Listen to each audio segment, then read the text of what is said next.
காலை வணக்கம் நண்பர்களே. அப்போ நான் நீண்ட நாளாக பார்த்துட்டு இப்போ குறுகிய காலத்தில் இந்த அரசாங்கத்துக்கு வழக்கறிஞர்கள் ரொம்ப கடமைப்பட்டிருக்காங்க. அது என்னன்னு கேட்டிங்கன்னா, இதுவரையும் எந்த அரசாங்கமும் செய்யாத வேலையை இந்த அரசாங்கம் அவர் திறமையான வழக்கறிஞர்கள் ப்ராக்டிசிங் அட்வொகேட்ஸுக்கு பொறுப்பு கொடுத்ததுனால வழக்கறிஞர் அணி திராவிட முன்னேற்ற கழகத்தில் வழக்கறிஞரில் இருக்கிற 90% வழக்கறிஞர்களுக்கு அரசாங்க பணி கொடுக்கப்பட்டிருக்கிறதாக என்னுடைய ஆராய்ச்சியில் என்னுடைய அனுபவத்தில் தெரிய வருகிறது. பாராட்டுக்குரிய விஷயந்தான். பல்வேறு வழக்கறிஞர்கள் மிக திறமையாக வாதாடி தங்கள் திறமையை நீதிமன்றங்களில் நிரூபிக்கிறார்கள். எதிர்த்தரப்பு வழக்கறிஞர்களோட கவனத்தை ஈர்க்கிறார்கள், நீதிபதிகளுடைய கவனத்தை ஈர்க்கிறார்கள். ஆனால் சில வழக்கறிஞர்கள் வாதிடும்போது தத்தளிக்கிறார்கள். நான் அதை பற்றி குறையாக சொல்லவில்லை. இது உங்களுக்கு ஒரு தங்க வாய்ப்பு. இதை நீங்கள் பயன்படுத்திட்டு உங்கள் கேரியரு, உங்கள் வம்சத்தினுடைய ஜீனெல்லாம் டெவலப் பண்ணலாம். அதனால் மிக கடுமையாக இந்த விஷயத்தை நீங்கள் பயிற்சி பண்ணி கெட் ஓவர் பண்ணி ஷைன் வாங்கணும்னு என்னுடைய தாழ்மையான வேண்டுகோள். சரி, இப்போ இது அரசாங்க வழக்கறிஞர்களுக்கு மிக முக்கியமானது, எதிர்த்தரப்பு வழக்கறிஞர்களுக்கும் மிக முக்கியமான தீர்ப்பு.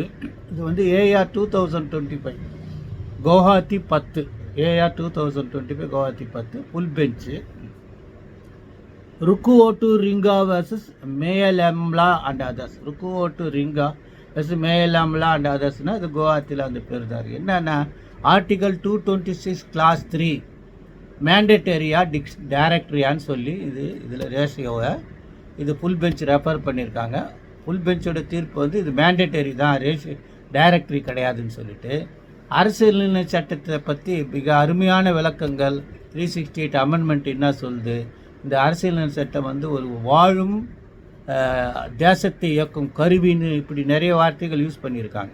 சரி, 226 கிளாஸ் 3 என்ன சொல்லுதுன்னா, 226 எக்ஸசைஸ் பண்ணும்போது இடைக்கால உத்தரவு, இன்ஜங்ஷனோ தடை உத்தரவோ இல்லை ஸ்டேவோ உறுத்துக்கட்டளையோ கொடுத்துருந்தாங்கன்னா அந்த உத்தரவோட நகலை உங்களுக்கு கிடைக்காம, உங்களுக்கு அது கிடைக்கலனால கூட நீங்கள் அந்த உத்தரவு பிறப்பிக்கப்பட்ட இப்போ யாருக்கு விரோதம் அந்த நபர் உடனடியாக வேறு நீதிமன்றத்தில் 226 கிளாஸ் 3 அப்ளிகேஷன் போட்டு அந்த ஸ்டேவை வெக்கேட் பண்ண மனு போட்டாருன்னா அந்த மனு 2 வாரங்களில் தீர்மானிக்கப்பட வேண்டும்.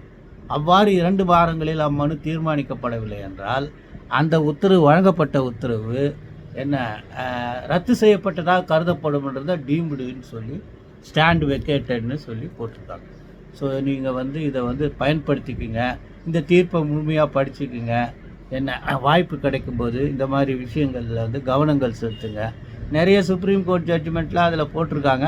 ஆனால் இந்த ஏரியா இந்த சுப்ரீம் கோர்ட்டு இப்போ ஃபுல் பெஞ்ச் கவுஹாத்தியில் தீர்மானம் கொடுத்துருக்காங்க. நல்லா எழுதியிருக்காங்க தீர்ப்பு. ஜஸ்டிஸ் கிருஷ்ணஜெய தீர்ப்பு படித்த மாதிரி இருக்குது. அதனால் கொஞ்சம் அழகாக நீங்கள் இது படிச்சுக்கு இது எப்படி ரெஃபர் பண்ணுறாங்கன்ற ஆர்வத்தை காட்டுங்க. சில அரசாங்க வக்கீலுங்களாம் ஸ்டேஜ் மேனேஜ் பண்ணுறாங்க, அது நான் பார்த்துன்னுக்குறோம். இப்போ அது வேறு விஷயம். என்ன பண்ணுறது, சில பேரை சாட்டிஸ்ஃபை பண்ணுறதுக்காக ஸ்டேஜ் மேனேஜ் பண்ண வேண்டியிருக்கு, ஆமாம் சாமி போட வேண்டியது, அதெல்லாம் கூட போடுறாங்க. அது சரி, என்ன பண்ணுறது, இது நம்ம அது பார்த்துக்கலாம். அதுதான் அடுத்தது. வேறு என்ன விசேஷங்கள் ஒன்றும் இல்லை. நாளைக்கு ஒரு முக்கியமான விஷயம் இருக்குது, நாளைக்கு டிஸ்கஸ் பண்ணலாம். ஆக எல்லா வழக்கறிஞர்களுக்கும், ஆளுங்கட்சி வழக்கறிஞர்கள், ஆளுங்கட்சியை சேர்ந்தவர்களுக்கு பதவி கிடைச்சதுனால நம்ம எதிர்கட்சியை சேர்ந்தவர்களாக பொறாமைப்பட வேண்டிய அவசியம் இல்லை.